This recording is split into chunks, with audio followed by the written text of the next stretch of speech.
जयकारा थोड़ा जोर से होना चाहिए। आप हम सभी का परम सौभाग्य है कि परम पूज्य महाराज जी दुधनेश्वर गो सेवा संस्थान के जो संस्थापक हैं और भगवान भद्रराज जी के परम कृपा पात्र हैं और भगवान स्वयं भद्रराज जी ही जिनके बीच में विराजमान होते हैं, महाराज जी हमारे बीच में पधारे हैं, तो आप सभी का हम सभी का बड़ा परम सौभाग्य है। और आज की ये यहाँ पर जो भजन संध्या और प्रवचन का कार्यक्रम है, कुछ ही क्षणों के पश्चात आप सभी के बीच में महाराज जी अपने मुखारविंद से सुंदर अमृतमयी वाणी से आप हम सभी को सुंदर उपदेश ज्ञान कुछ हमें प्रदान करेंगे। तो मैं महाराज जी से निवेदन करूंगा कि आप अपना स्थान ग्रहण करें और आप सभी से निवेदन है कि जितनी देर तक प्रवचन चले आप बिल्कुल शांति से बैठें, किसी प्रकार की बातचीत ना करें। और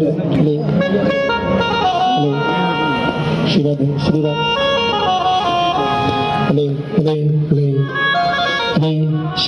जय श्री राधे, श्री राधे। रिवर्ब थोड़ा बढ़ाओ, रिवर्ब।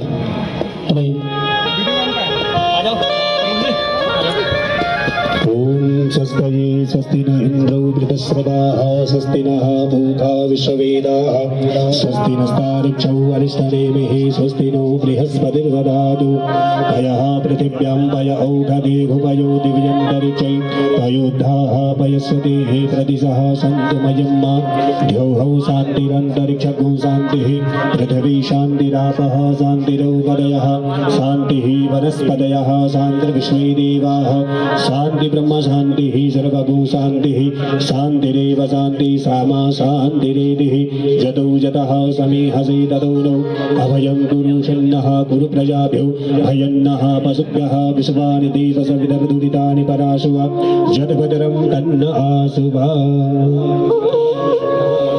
गुरुर्ब्रह्मा गुरुर्विष्णु गुरुर्देवो। जहाँ कस्तूरी मृग विचरण करता हो, जहाँ माँ यमुना माँ गंगा की अविरल धारा बहती हो, जहाँ बद्रीनाथ केदारनाथ भद्रराज हनोल सिमोग जैसे सिद्धपीठ धाम हो, वहाँ पर दीपक जी महाराज का जलना बैठना आशीष देना हमारे लिए हर्ष की अनुभूति करता है। जहाँ नारी में नारायणी के रूप में जिले की सम्मानित जिला पंचायत अध्यक्षा मधु चौहान विराजमान हो, वो दिन अपने आप में ऐतिहासिक पन्नों में लिखे जाने वाला दिन है। हम हर्ष की अनुभूति कर रहे हैं। सम्राट अशोक की पावन धरती, वेद व्यास जी की तपोस्थली, कुलिंद देश की राजधानी, काल ऋषि की एक तपोस्थली, विकासखंड कालसी आगमन पर दीपक जी महाराज का संपूर्ण कालसी की टीम से हार्दिक स्वागत अभिनंदन।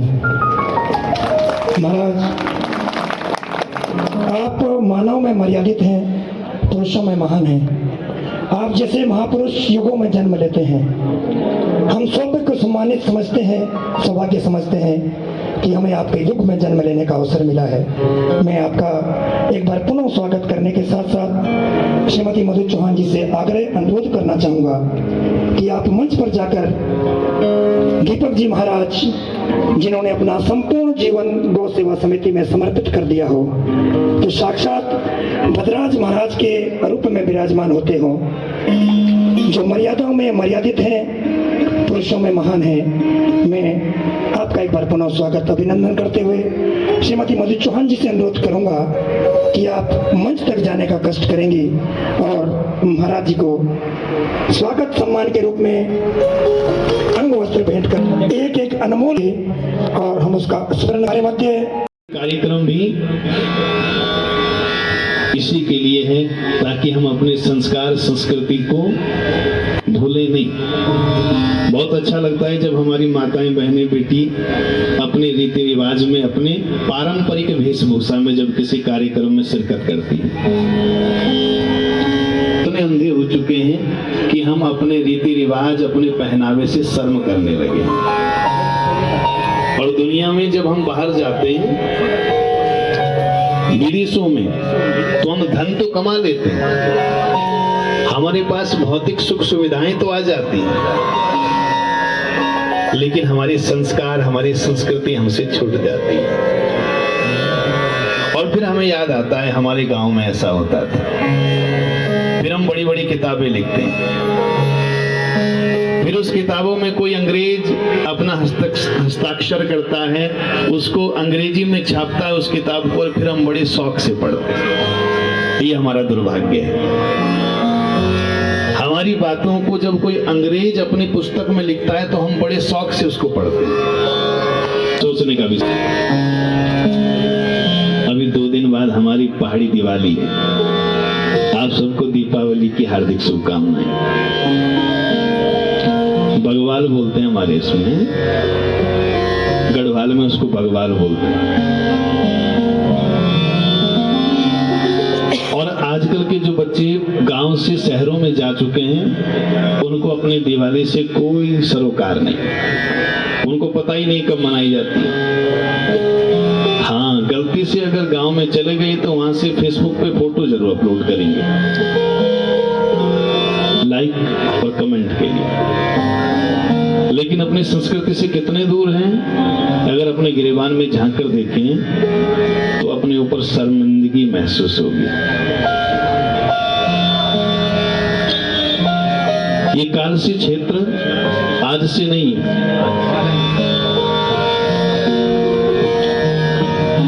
पांडवों के समय से इस क्षेत्र की विशेष महत्ता रही है। राजा विराट की नगरी यहां थी। विराट नगर कभी यहां का नाम था।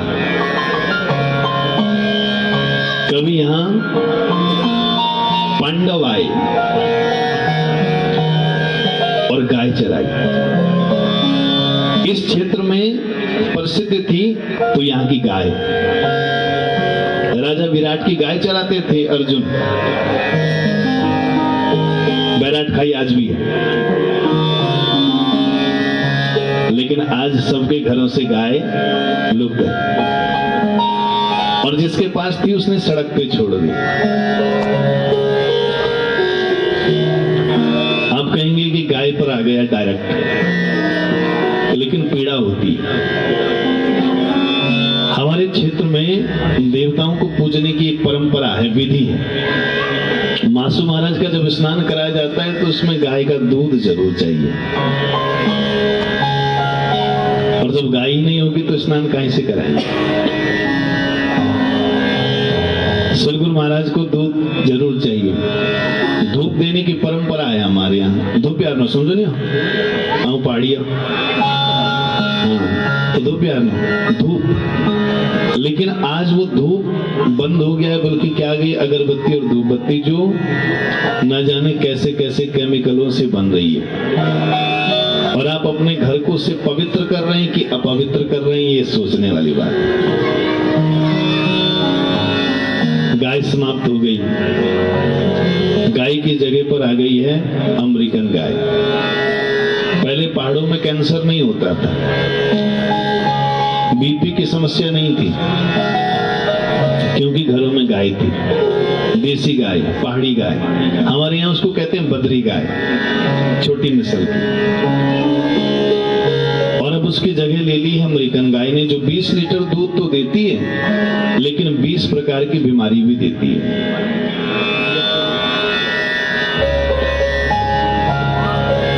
ऐसी पवित्र भूमि पर गाय की दुर्दशा हो ये अच्छी बात नहीं। इस आयोजन के माध्यम से मैं आप सबसे विनती करना चाहता हूं,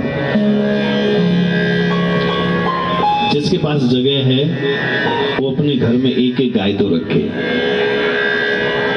देसी गाय, जिससे कम से कम हमारे संस्कार तो बच सके, जिससे हमारी संस्कृति तो बच सके।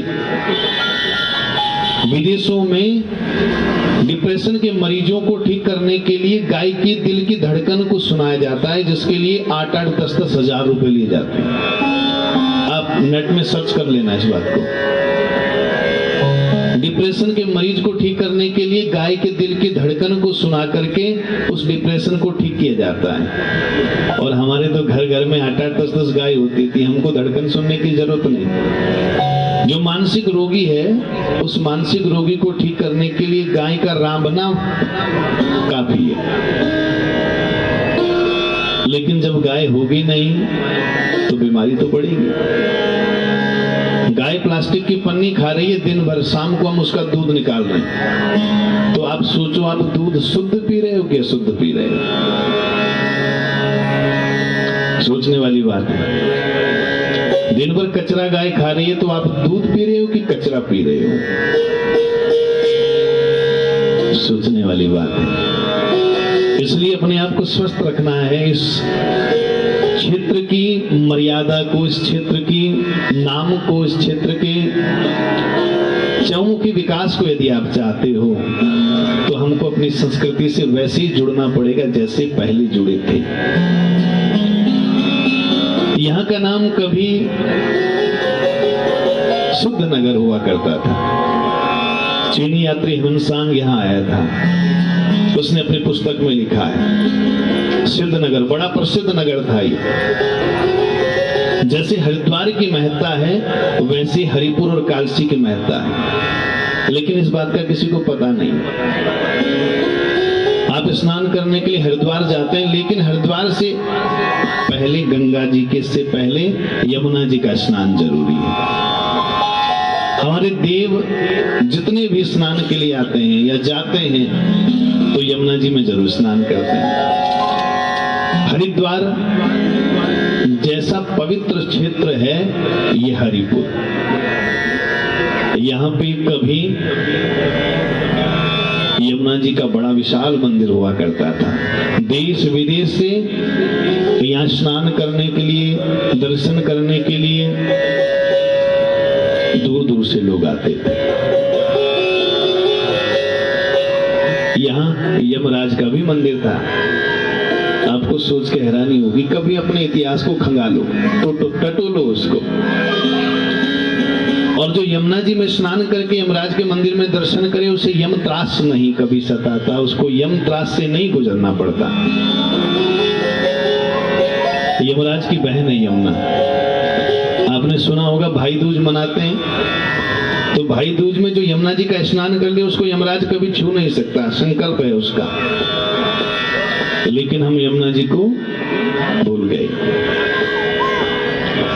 हम जो है दूर दूर भागते हैं। कलयुग के राजा महासुर यहां विराजते हैं, लेकिन हम अपनी संस्कृति से दूर भाग रहे हैं। आज हम कहते हैं कि हमें पूजा पाठ से कुछ होता नहीं। क्या करना पूजा करके? कुछ नहीं होता पूजा करने से। अगर पूजा करने से कुछ नहीं होता तो कश्मीर से महासुर यहां नहीं आता। अगर पूजा करने से कुछ नहीं होता तो होना भाट की एक पुकार से महासुर महाराज यहां प्रकट नहीं होते।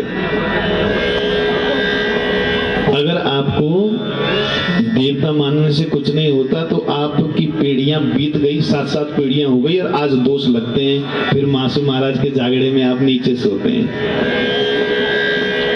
इसका मतलब क्या है? हमारी जड़ें उन देवताओं से जुड़ी हुई है, और यदि जड़ें सूख जाएंगी तो पेड़ अपने आप सूख जाएगा। छोटा सा लगाओ। जबकि कभी मुसलमान अपनी दाढ़ी छोटी नहीं कराता, कभी सिख अपने केस नहीं कटाता,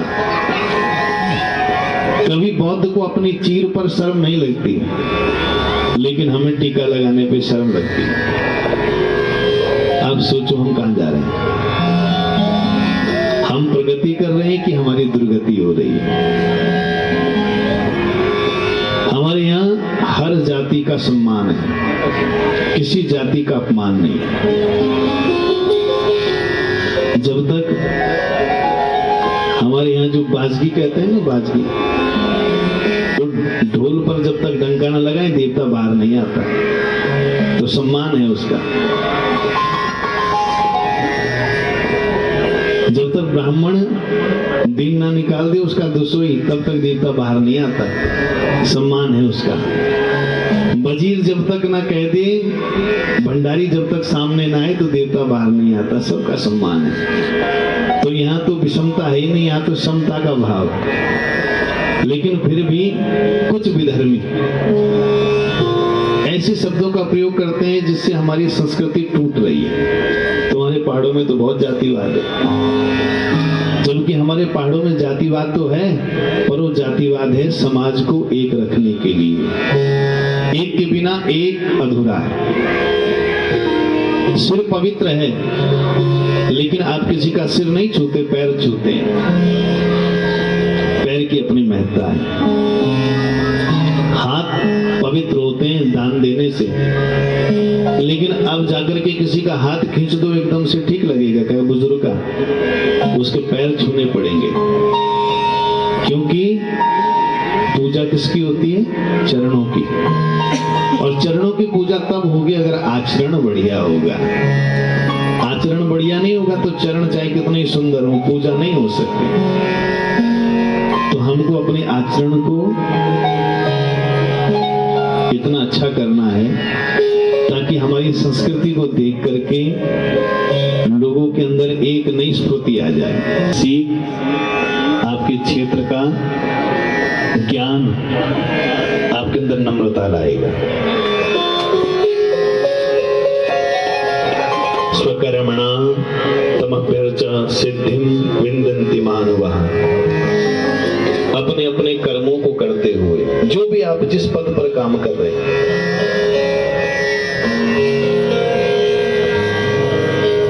प्रमुख साहब यदि इस क्षेत्र का उत्थान न चाहते, केवल अपना अपना अच्छा चाहते, तो इतनी सुंदर व्यवस्था नहीं हो सकती थी।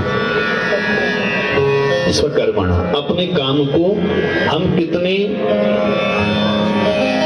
दिल से प्रेम से करते हैं। और जो व्यक्ति अपने काम को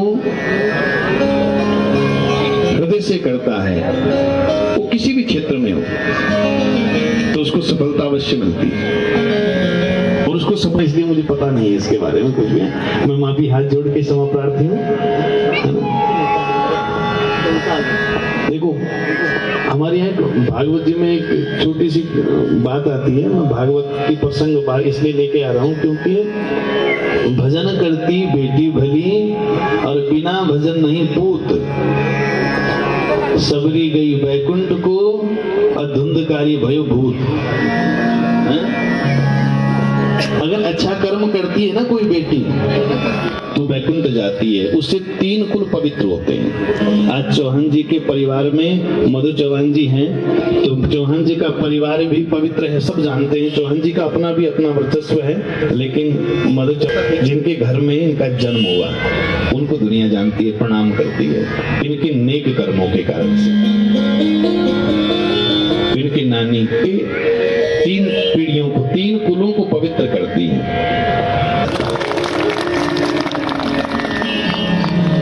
ऐसी बेटी होना बड़ा सौभाग्य है। और फिर बेटी होकर के घर का भला तो सभी करते हैं, समाज का कल्याण करने की जो सोच है वो विलक्षण प्रतिभा है। क्योंकि यहाँ तो परिवार के 4 व्यक्तियों को संतुष्ट रखना बड़ा मुश्किल है, इतने बड़े क्षेत्र को संतुष्ट।